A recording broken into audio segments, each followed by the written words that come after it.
অন্নপূর্ণা যোজনায় অনেকে পেয়েছেন, অনেকে আন্ডার ভেরিফিকেশান চলছে। 30-60-এর মধ্যে যোগ্য মহিলারাও অন্নপূর্ণা যোজনাতে নথিভুক্ত হয়ে যাবেন।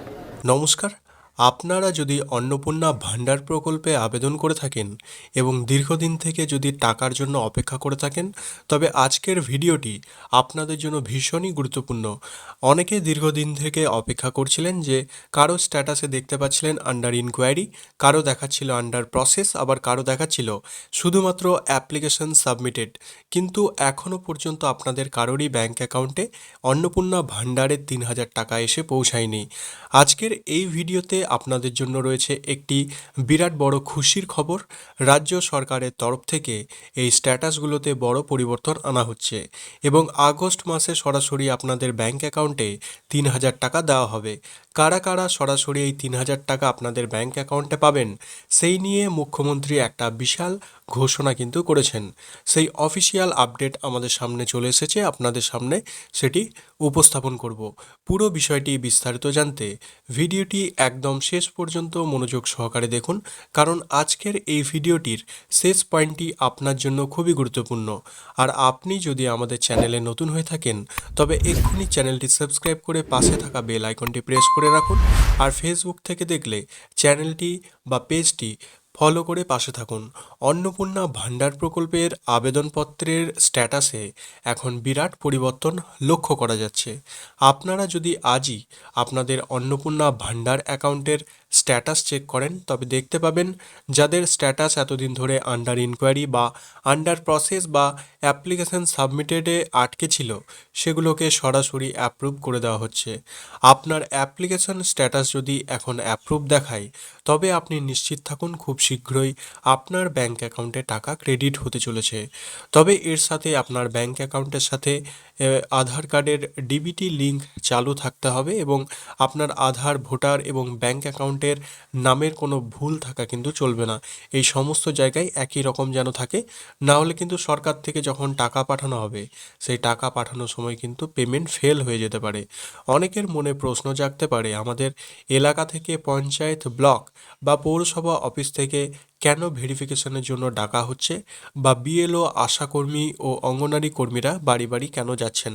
আসলে এটি কোনো হয়রানি নয়, বরং প্রকৃত যোগ্যদের চিহ্নিত করতেই এই রিভেরিফিকেশন প্রক্রিয়া চালু করা হয়েছে। এই রিভেরিফিকেশন প্রক্রিয়া কিছু কিছু জেলায় ধাপে ধাপে শুরু হয়েছে, অনেক জেলাতেই কিন্তু এই কোনো ধরনের এখনও পর্যন্ত রিভেরিফিকেশন করা হয়নি। কিছু কিছু মানুষকে ডেকে পাঠানো হচ্ছে ব্লক অফিস বা পৌরসভায়, কিন্তু ম্যাক্সিমাম ক্ষেত্রে এমনটা ডাকা হয়নি। তেমনটাই আপনারা কমেন্ট সেকশনে জানাচ্ছেন। তবে আপনাদেরও খুব শীঘ্রই ডাকা হতে পারে।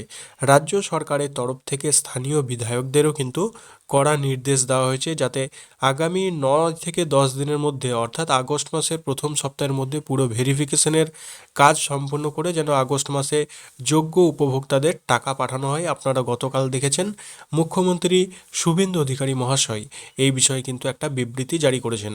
এবং আপনারা প্রত্যেকে জানেন যে অন্নপূর্ণা ভাণ্ডার প্রকল্পে আপনারা দীর্ঘদিন থেকে আবেদন করে 3,000 টাকা পাবার জন্য অপেক্ষা করছেন, তাই মুখ্যমন্ত্রী কিন্তু তৎপরতার সঙ্গে এই বিষয়টি খতিয়ে কিন্তু দেখছেন। যে সমস্ত গরিব ও মধ্যবিত্ত মহিলারা এই প্রকল্পের প্রকৃত পাওনাদার, অথচ এখনও পর্যন্ত এই অন্নপূর্ণা ভাণ্ডার প্রকল্পে 3,000 টাকা পাননি, তাদের নথিপত্রগুলি অর্থাৎ কাগজ দ্রুত ভেরিফিকেশন করে অ্যাপ্রুভ করানোর দায়িত্ব বিধায়ক ও ব্লক অফিসকে দেওয়া হয়েছে। আবার অন্যদিকে যারা এই প্রকল্পের অযোগ্য হয়েও ভুল তথ্য দিয়ে এই সুবিধা নিচ্ছিলেন, তাদের পুনরায় ভেরিফিকেশনের মাধ্যমে তাদের আবেদনগুলি বাতিল করা হচ্ছে। ভেরিফিকেশনের সময় বেশ কিছু ছোটোখাটো ভুলের কারণে অনেক মহিলার আবেদন আটকে যাচ্ছে।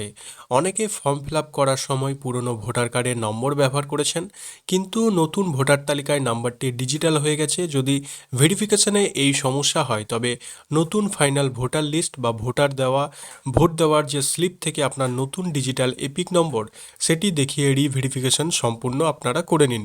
তাছাড়া Aadhaar card, voter card, ration card ও ব্যাংকের বইয়ের নামের বানান একই হওয়া আবশ্যক। অনেকেই ফর্ম ফিল আপ করার সময় আপনি কি ইনকাম ট্যাক্স প্রদান করেন, এখানে অনেকেই ইয়েস করেছেন, সেটি কিন্তু আর কোনোভাবে নো করা যাচ্ছে না, আপনাদের ফর্মগুলি কিন্তু সরাসরি রিজেক্ট করা হয়েছে। তবে অন্নপূর্ণা ভাণ্ডার প্রকল্পের নির্দিষ্ট কিছু নিয়ম অনুযায়ী যারা সরকারি চাকরি করেন, আশাকর্মী, অঙ্গনারী কর্মী, প্যারা টিচার বা সিভিক ভলেন্টিয়ার হিসেবে যুক্ত আছেন, তারা এই প্রকল্পের সুবিধা পাবেন না। তো তাছাড়া পরিবারের আয়ের শর্তাবলী অতিক্রম করলেও কিন্তু এই টাকা পেতে সমস্যা হতে পারে। কিন্তু সাধারণ মহিলা যারা রয়েছেন, গরিব মধ্যবিত্ত পরিবারের যোগ্য মহিলারা ভেরিফিকেশন সফল হলেই নিয়মিত টাকা পাবেন। যাদের নতুন করে স্ট্যাটাস অ্যাপ্রুভ হয়েছে এবং যারা জুলাই মাসেও টাকা পেয়েছিলেন, আপনারা নিশ্চিন্তে থাকুন। আগামী আগস্ট মাসের 1 তারিখ থেকে 7 তারিখের মধ্যে রাজ্য সরকারের তরফ থেকে পর্যায়ক্রমে অন্নপূর্ণা ভাণ্ডার প্রকল্পে 3,000 টাকা আপনাদের অ্যাকাউন্টে পাঠানো শুরু হবে। আশা করি অন্নপূর্ণা ভাণ্ডার সংক্রান্ত আজকের এই তথ্যগুলি আপনাদের খুবই উপকারে আসবে। আপনার স্ট্যাটাস এখন কি দেখাচ্ছে, অ্যাপ্রুভ নাকি আন্ডার ইনকোয়ারি, কমেন্ট বক্সে অবশ্যই লিখে জানান।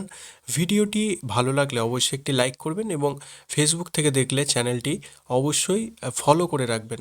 দেখা হবে পরবর্তী কোনো গুরুত্বপূর্ণ এক ভিডিওতে। ততক্ষণ প্রত্যেকে ভালো থাকুন আর পরবর্তী আপডেটের জন্য আপনারা অপেক্ষা করে থাকুন। ধন্যবাদ।